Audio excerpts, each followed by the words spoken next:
ಭಾರತಕ್ಕೆ ಲಾಭ ತಂದ ಟ್ರಂಪ್ ಸುಂಕ ಯುದ್ಧ. ಚೀನಾ ಬಿಟ್ಟು ಭಾರತದ ಕಡೆ ಆಪಲ್ ಮುಖ. ಚೆನ್ನೈ ಸೇರಿ ಇಂಡಿಯಾದಲ್ಲಿ ಉತ್ಪಾದನೆಗೆ ಬೂಸ್ಟ್.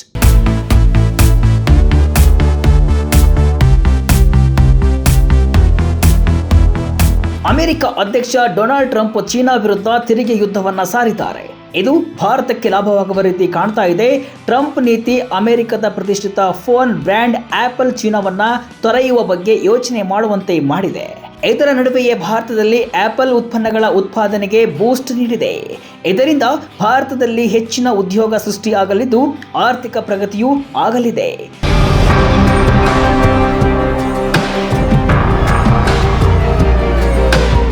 ಆಪಲ್ ಸಾಧನಗಳ ಮುಖ್ಯ ಉತ್ಪಾದನಾ ಕೇಂದ್ರವಾಗಿರುವ ಚೀನಾ ಮೇಲೆ ಡೊನಾಲ್ಡ್ ಟ್ರಂಪ್ ಶೇಕಡಾ 145ರಷ್ಟು ಸುಂಕ ಹೆಚ್ಚಿಸಿರುವುದು ಆಪಲ್ ಕಂಪನಿಗೆ ನುಂಗಲಾರದ ತುತ್ತಾಗಿದೆ. ಈ ಹಿನ್ನೆಲೆ ಟ್ರಂಪ್ ಸುಂಕವನ್ನ ಮೀರಿ ನಡೆಯಲು ಆಪಲ್ ಭಾರತವನ್ನ ಪರ್ಯಾಯವಾಗಿ ನೋಡ್ತಾ ಇದೆ. ಈ ಹೊತ್ತಲ್ಲಿ ಆಪಲ್ ಸೇರಿ ಅನೇಕ ಕಂಪನಿಗಳಿಗೆ ಭಾರತ ಆಪದ್ಬಾಂಧವ ರೀತಿ ಕಾಣ್ತಾ ಇದ್ದು ಭಾರತಕ್ಕೂ ಇದು ಅನುಕೂಲ ಆಗಲಿದೆ ಎನ್ನಲಾಗ್ತಾ ಇದೆ. ಈಗಾಗಲೇ ಭಾರತದಲ್ಲಿ ಆಪಲ್ ಸಾಧನಗಳ ಉತ್ಪಾದನಾ ಘಟಕಗಳು ತಲೆ ಎತ್ತಿವೆ. ಚೀನಾ ಮೇಲೆ ಅಮೆರಿಕ ಸುಂಕ ಏರಿಸಿರುವುದರಿಂದ ಭಾರತದಲ್ಲಿ ಹೆಚ್ಚಿನ ಉತ್ಪಾದನೆಗೆ ಆಪಲ್ ಕಂಪನಿ ಮುಂದಾಗಿದೆ. ಭಾರತದ ಅತಿ ದೊಡ್ಡ ಫಾಕ್ಸ್ಕಾನ್ ಇಂಡಿಯಾ ಕಾರ್ಖಾನೆಯಲ್ಲಿ ಉತ್ಪಾದನೆಗೆ ಬೂಸ್ಟ್ ನೀಡಿರುವ ಆಪಲ್ ಕಂಪನಿ ತಾತ್ಕಾಲಿಕವಾಗಿ ಭಾನುವಾರವೂ ಆಪಲ್ ಸಾಧನಗಳ ಉತ್ಪಾದನೆಯನ್ನ ಮುಂದುವರಿಸಿದೆ. ಶೇಕಡಾ 20ರಷ್ಟು ಉತ್ಪಾದನೆ ಹೆಚ್ಚಳದ ಗುರಿಯೊಂದಿಗೆ ಆಪಲ್ ಕಂಪನಿ ಕೆಲಸ ಮಾಡ್ತಾ ಇದ್ದು ಭಾರತದ ಎಲ್ಲ ಆಪಲ್ ಉತ್ಪಾದನಾ ಘಟಕಗಳಲ್ಲಿ ಉತ್ಪಾದನೆಗೆ ಬೂಸ್ಟ್ ನೀಡಿದೆ ಎನ್ನಲಾಗಿದೆ. ಚೆನ್ನೈನಲ್ಲಿಯೇ ಕಳೆದ ವರ್ಷ 20 ಮಿಲಿಯನ್ ಐಫೋನ್ಗಳನ್ನು ಉತ್ಪಾದಿಸಿತ್ತು.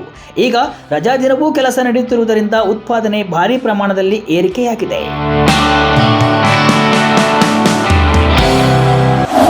ಭಾರತದಲ್ಲಿ ಆಪಲ್ನ 3 ಕಾರ್ಖಾನೆ ರನ್.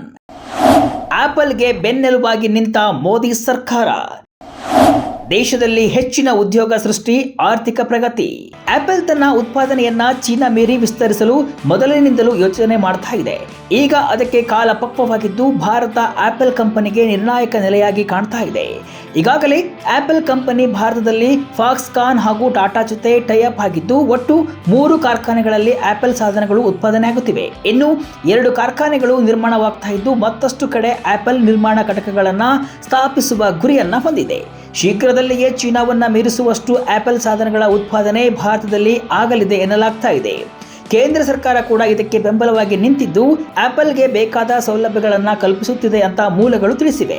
ಇದರಿಂದ ಭಾರತಕ್ಕೆ ಕಂಪನಿಗಳನ್ನು ಸೆಳೆಯಲು ಮೋದಿ ಸರ್ಕಾರ ಮುಂದಾಗಿದ್ದು ಉದ್ಯೋಗ ಸೃಷ್ಟಿ, ಆರ್ಥಿಕ ಪ್ರಗತಿಗೆ ಅಮೆರಿಕ ಹಾಗೂ ಚೀನಾ ನಡುವಿನ ವ್ಯಾಪಾರ ಯುದ್ಧವನ್ನ ಬಳಸಿಕೊಳ್ತಿದೆ.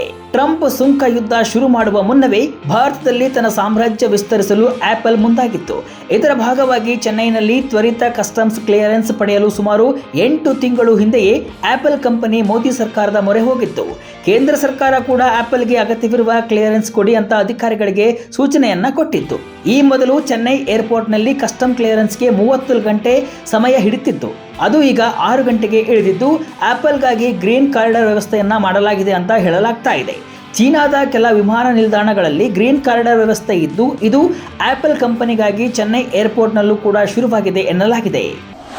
ಈ ವರ್ಷ ಭಾರೀ ಪ್ರಮಾಣದಲ್ಲಿ ಏರಿದ ಆಪಲ್ ರಫ್ತು. ಮಾರ್ಚ್ನಲ್ಲಿ 600 ಟನ್ ಐಫೋನ್ ಎಕ್ಸ್ಪೋರ್ಟ್.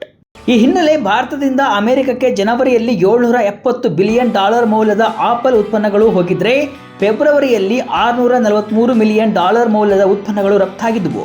ಕಳೆದ ವರ್ಷದ ಕೊನೆ 4 ತಿಂಗಳಲ್ಲಿ ಇದರ ಪ್ರಮಾಣ ಕೇವಲ $110 ಮಿಲಿಯನ್ ನಿಂದ $331 ಮಿಲಿಯನ್ ಇತ್ತು. ಜನವರಿ ಹಾಗೂ ಫೆಬ್ರವರಿಯಲ್ಲಿ ಇದು ಡಬಲ್ ಆಗಿರೋದು ಆಪಲ್ ಚೀನಾ ಮೀರಿ ಭಾರತದ ಕಡೆ ನೋಡುತ್ತಿರುವುದು ಪಕ್ಕಾ ಆಗಿದೆ.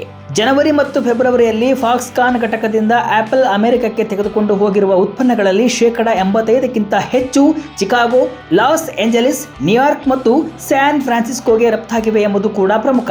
ಇದಲ್ಲದೆ ಟ್ರಂಪ್ ಪರಸ್ಪರ ಸುಂಕ ಘೋಷಣೆಗೂ ಮುನ್ನ ಭಾರತದಿಂದ ಅಮೆರಿಕಕ್ಕೆ ಸುಮಾರು 600 ಟನ್ ಐಫೋನ್ಗಳು ಅಥವಾ 1.5 ಮಿಲಿಯನ್ ಐಫೋನ್ಗಳನ್ನು ಆಪಲ್ ಕಂಪನಿ ಸಾಗಿಸಿದೆ.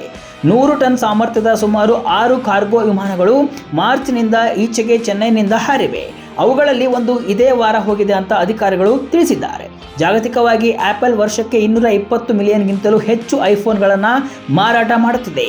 ಅಮೆರಿಕ ಇಲ್ಲಿಯವರೆಗೂ ಆಮದು ಮಾಡಿಕೊಳ್ತಿದ್ದಂತಹ ಒಟ್ಟು ಐಫೋನ್ಗಳಲ್ಲಿ 5ನೇ 1 ಭಾಗ ಭಾರತದಿಂದ ಹೋದರೆ ಉಳಿದದ್ದು ಚೀನಾದಿಂದ ಹೋಗ್ತಾ ಇದ್ದು, ಈಗ ಈ ಅಂತರವನ್ನ ಕಡಿಮೆ ಮಾಡಲು ಆಪಲ್ ಕಂಪನಿ ಮುಂದಾಗಿದ್ದು ಭಾರತದಲ್ಲಿ ತನ್ನ ಉತ್ಪಾದನೆಯನ್ನ ಹೆಚ್ಚಿಸಲು ಮುಂದಾಗಿದೆ. ಒಟ್ಟಿನಲ್ಲಿ ಟ್ರಂಪ್ ಸುಂಕ ಯುದ್ಧ ಭಾರತಕ್ಕೆ ಒಂದರ್ಥದಲ್ಲಿ ಲಾಭ ತಂದು ಕೊಡ್ತಾ ಇದೆ.